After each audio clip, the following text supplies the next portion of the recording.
Hello, good evening students. 10th class की physics में आपका फिर से स्वागत है।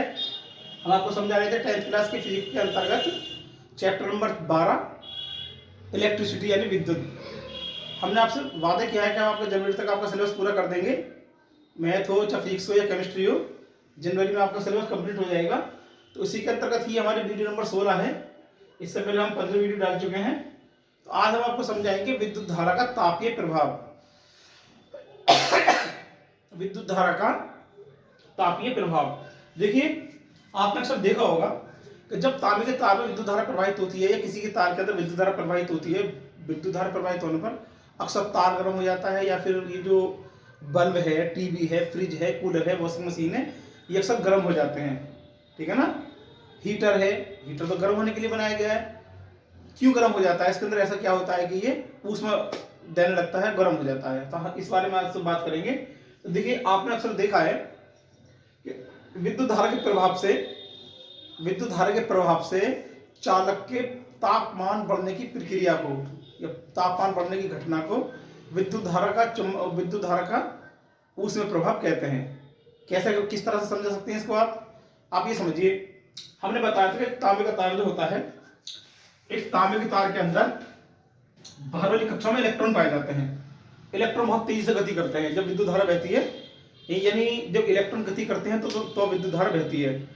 तो हम कह सकते हैं विद्युत धारा बहेगी तो इलेक्ट्रॉन गति करेंगे, इलेक्ट्रॉन गति करेंगे तो विद्युत धारा बहेगी। हम इस वाली बात को बोल सकते हैं। जब ये इलेक्ट्रॉन बहुत तेजी से गति कर रहे होते हैं तो तुम सोचिए कि इनमें आपस में टक्कर भी होती होगी, एक दूसरे से रगड़ के भी चलते होंगे। इस तरह से जैसे हमने हाथ को रगड़ा, हाथ को रगड़ने से हमारा हाथ गर्म हो गया। तो जब ये इलेक्ट्रॉन तेजी से गति करते हैं तो ये भी इस तरह से रगड़ के चलते होंगे, चलते हैं एक दूसरे से। जब ये रगड़ के चलते हैं तो ये इलेक्ट्रॉन उसी तांबे के तार के अणुओं से टकराते हैं, उसके नाभिक से टकराते हैं। और जब टकराते हैं तो टकराने में काफी हद तक जो गतिज ऊर्जा होती है वो फिर ऊष्मीय ऊर्जा में बदल जाती है। टकराने पर गतिज ऊर्जा ऊष्मीय ऊर्जा में बदल जाती है। इसी कारण चालक का तापमान बढ़ जाता है। ठीक है ना। तो हम कह सकते हैं विद्युत धारा के ताप बढ़ने की घटना को, यानी जब किसी विद्युत धारा के प्रभाव से किसी चालक का ताप बढ़ने लगता है या बढ़ जाता है, तो इस वाली घटना को विद्युत धारा का तापीय प्रभाव या ऊष्मीय प्रभाव कहते हैं। जैसे बल्ब है, बल्ब देखा होगा, बल्ब छूकर गर्म लगता है। हीटर है, इस्त्री है, गीजर है, और बहुत सारे ऐसे उपकरण आते हैं जिसके द्वारा हम रूम को गर्म कर सकते हैं। रूम हीटर आता है। तो इसमें यही वाली प्रक्रिया होती है। ठीक है ना। विद्युत धारा जो होती है इसके अंदर विद्युत ऊष्मा में परिवर्तित हो जाती है। तो विद्युत धारा के विद्युत ऊष्मा में परिवर्तित होने की इस घटना को विद्युत धारा का तापीय प्रभाव या ऊष्मीय प्रभाव कहते हैं। अब ये किन की चीजों पर निर्भर करता है, इसको समझाने से पहले मैं आपको इस चीज को अलग में समझाना चाहूंगा। माना हमने कोई चालक तार ले लिया या बल्ब ले लिया या हीटर ले लिया, जिसका प्रतिरोध R है और जिसके स्रोत के बीच विभवांतर V है। तो इसके अंदर I धारा प्रवाहित होगी, यानी जब इसके अंदर I धारा प्रवाहित करेंगे तो इसके अंदर आवेश बहने लगेगा। हमने बताया था धारा प्रवाहित करने पर इसके अंदर आवेश बहने लग जाता है। तो ये आवेश जो बहता है ये बहता है आपका Q बराबर IT। ठीक है ना, Q बराबर IT। तो एक चालक ले लिया हमने कोई सा भी, उसका प्रतिरोध R है।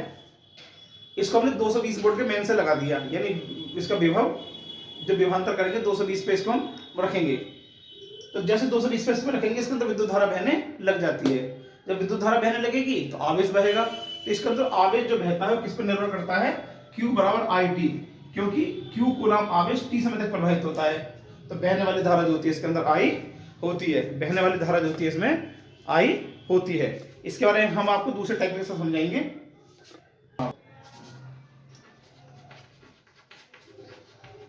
विद्युत धारा का तापीय प्रभाव हमने अभी आपको समझाया था कि जब हमने किसी चालक के अंदर विभवांतर V लगाया, यानी इसके अंदर विद्युत धारा प्रवाहित करेंगे तो विभवांतर V लगाएंगे, तो V लगाने से इसके अंदर I धारा बहने लग जाती है। जबकि इसका प्रतिरोध जो हमको दिया है वो प्रतिरोध R है, यानी चालक का प्रतिरोध R है। और जैसे इसके दोनों स्रोतों में विभवांतर V लगाया तो इसके अंदर I धारा बहने लग जाती है। और जब विद्युत धारा I बहने लगती है इसके अंदर तो इसमें आवेश गति करता है। तो मान के चलते हैं कि आवेश Q किसी तार में T समय तक प्रवाहित होता है। आवेश Q किसी चालक तार में T समय तक प्रवाहित होता है। तो ऐसी कंडीशन में आवेश Q का मान जो होता है वो होता है Q बराबर IT। ठीक है ना। यानी किसी चालक तार में हमने जिसका प्रतिरोध R है T समय तक I धारा प्रवाहित की, जब t समय तक इसके अंदर I धारा प्रवाहित करते हैं तो इसके अंदर आवेश q जो होता है वो गति करने लग जाता है, आवेश q गति करने लग जाता है, ठीक है ना। अच्छा, जब ये आवेश गति करता है तो सीधी सी बात है, कोई चीज है, जो मैंने आपको बताया था, अगर चौक को उठाकर इधर से इधर लेकर जाएंगे तो इसमें आपको कुछ न कुछ कार्य करना पड़ेगा। तो जब ये आवेश गति कर रहा है, इसमें विद्युत धारा प्रवाहित होती है, तो गति करने में या फिर एक स्थान से दूसरे स्थान में जाने में कोई ना कोई कार्य तो उनको करना पड़ेगा। तो ऐसी स्थिति में किया गया कार्य जो होगा ना, किया गया कार्य यानी इसके अंदर आई धारा प्रवाहित करो, सॉरी, इसके अंदर यदि हम धारा प्रवाहित करें तो इसके अंदर t समय में q गुना आवेश गति करता है। तो ऐसी कंडीशन में किया गया कार्य w जो होता है, w वो होता है आपका vq, w बराबर होता है vq, यानी किया गया कार्य w बराबर vq होता है। जब विद्युत धारा बहती है, ये आवेश गति करता है, तो इसमें इस कंडीशन में इतना कार्य करना पड़ता है विद्युत धारा को। अब ये जो q बना, q का मान आपने निकाल दिया यहाँ पर it, q बराबर it समीकरण में रखते हैं हम, तो कार्य w बराबर हो जाएगा आपका vit, कार्य w कितना हो गया vit। तो ये कार्य निकल कर आ गया किसके पदों में, विभवांतर और धारा के पदों में, ठीक है, विभवांतर और धारा के पदों में कार्य निकल कर आ गया। अभी हमने बताया था कि ये जो हमने चालक तार लिया है इसका प्रतिरोध R है, तो हमने एक फार्मूला बताया था आपको ओम के नियम से, V बराबर IR, V बराबर IR यदि सूत्र में रखते तब क्या होगा, तब किया गया कार्य बदल जाएगा, किया गया कार्य W हो जाएगा, यहाँ पर आपका V की जगह रख देंगे IR गुणा IT, ये आपका कार्य हो जाएगा इसके अंदर I²RT, इतना कार्य करना पड़ेगा। ये कार्य निकल कर आ गया, किसके पदों में निकल कर आया, ध्यान से देखिए, विद्युत धारा और प्रतिरोध के पदों में। यहाँ जो कार्य निकाला था हमने वो निकाला था विभव V और धारा I के पदों में, और यहाँ पे निकाला हमने I और R के पदों में, ठीक है जी। तो W बराबर आ गया I²R। हम फिर से वही फार्मूला लगाते हैं, V बराबर IR फिर से लगा देंगे यहाँ पर हम, V बराबर IR से यदि धारा I निकालेंगे तो I बराबर हो जाएगा आपका V/R, I बराबर V/R।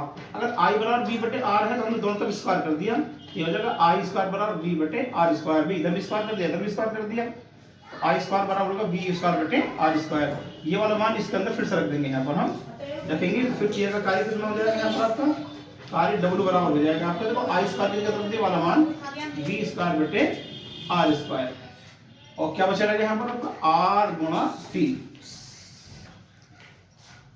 विभवांतर V का स्क्वायर RT/R, तो इस R से इस R को काट देंगे यहाँ पर, ये बनेगा आपको V²T/R, V²T/R।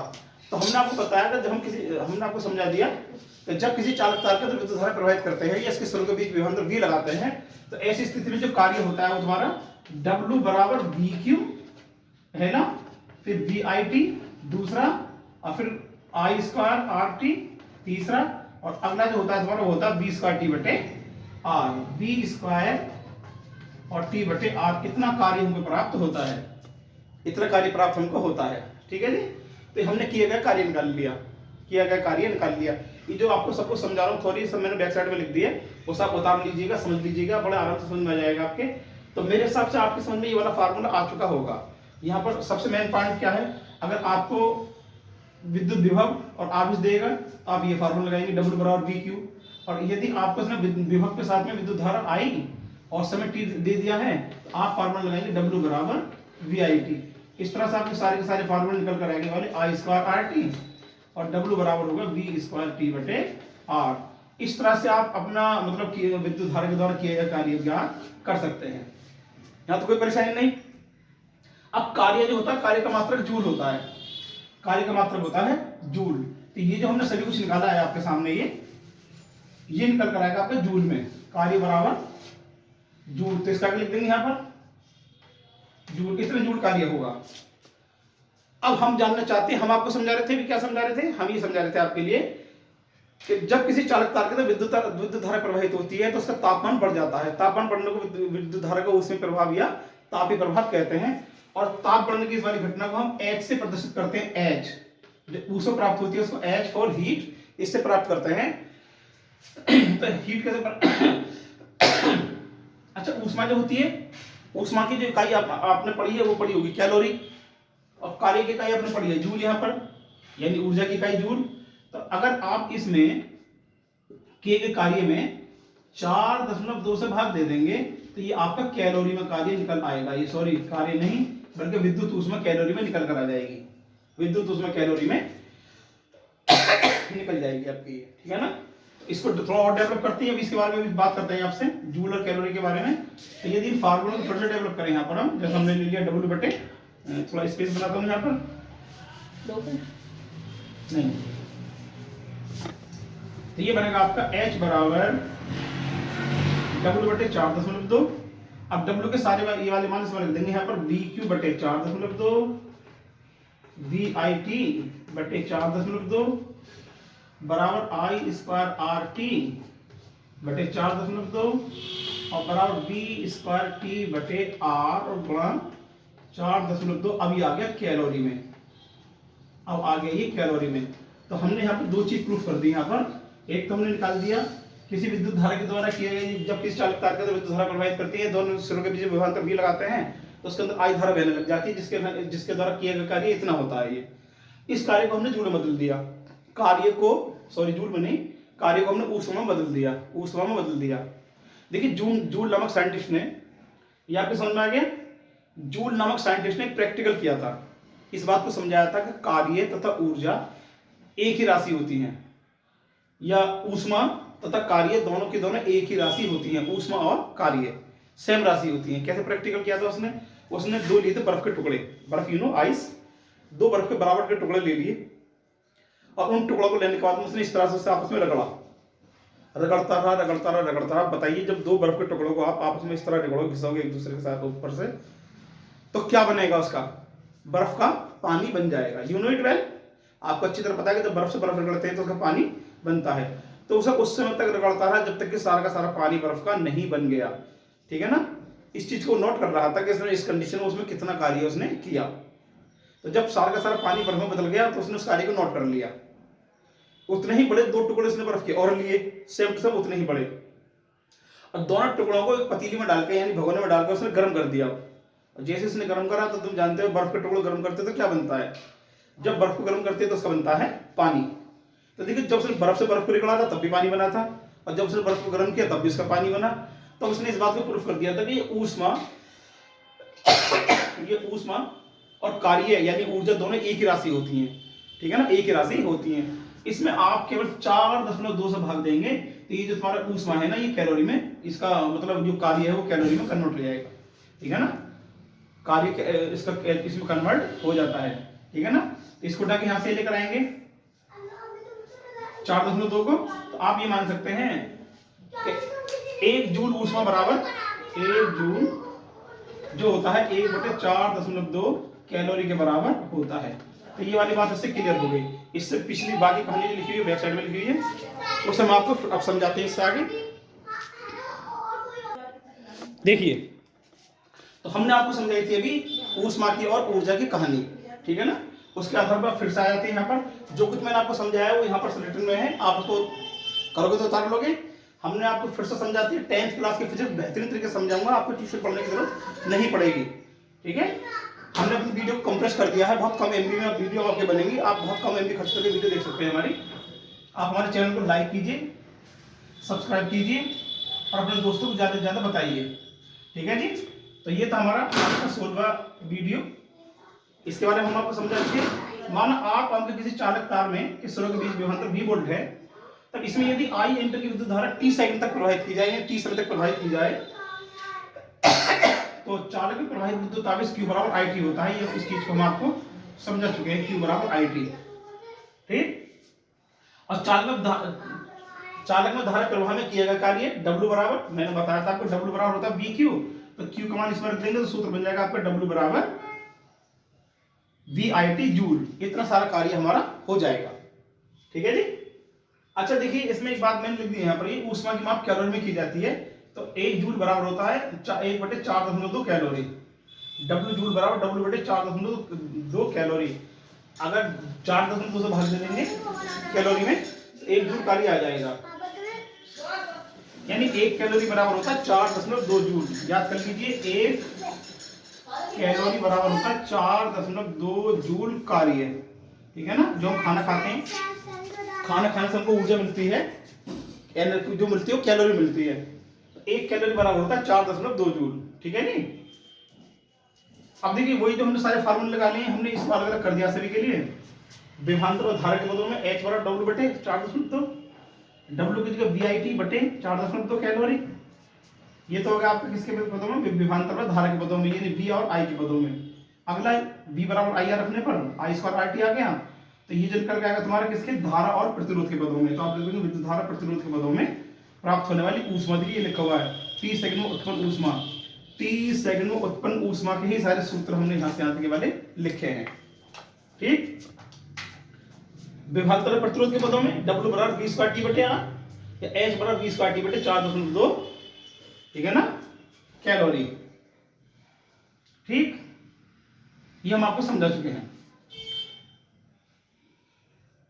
देखिए जब ऊष्मा की माप कैलोरी में की जाती है तब T सेकंड में उत्पन्न ऊष्मा, सारे फार्मूले H के रूप में आ गए। अभी H के रूप में फार्मूले निकल कर आए हैं, इसमें उत्पन्न होने वाली ऊष्मा H किसी चालक तार में या किसी उपकरण के अंदर उत्पन्न होने वाली ऊष्मा H किन किन कारकों पर निर्भर करती है, ये समझने वाला पॉइंट है इसके अंदर। ठीक है ना। तो किसी चालक तार में उत्पन्न ऊष्मा यदि प्रतिरोध R व समय t नियत रहे, प्रतिरोध R व समय t नियत रहता है, तो सूत्र आता है आपका H proportional to I square, H proportional to I square.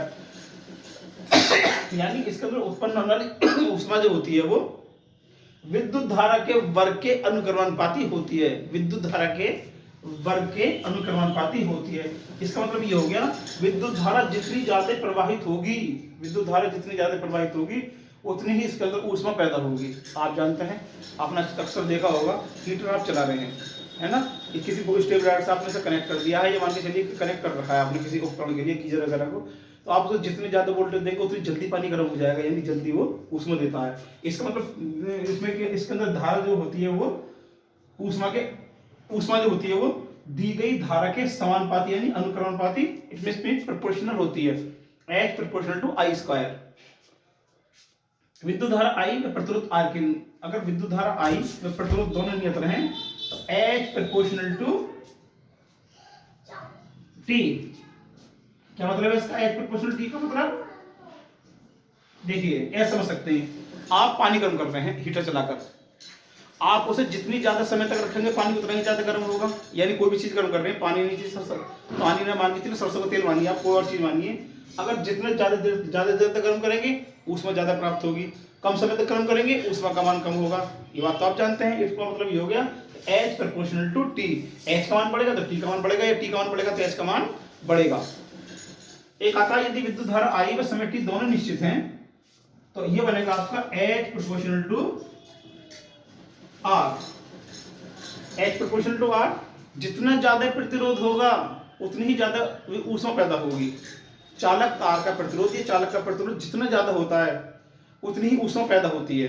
आप इसको किस तरह समझ सकते हैं, इस टॉपिक एंड करता हूं उसका मैं, आप ऐसे समझ सकते हैं प्रतिरोध के बारे में। विद्युत धारा जा रही है, जब विद्युत धारा जारी होती है तो ये जो हमारे उपकरण होते हैं ये विद्युत धारा को किसी न किसी ऊर्जा में बदलते हैं, प्रकाश ऊर्जा में बदलें या ऊष्मीय ऊर्जा में बदलें, या पंखा चल गया, कूलर चल गया, यांत्रिक ऊर्जा में बदलें।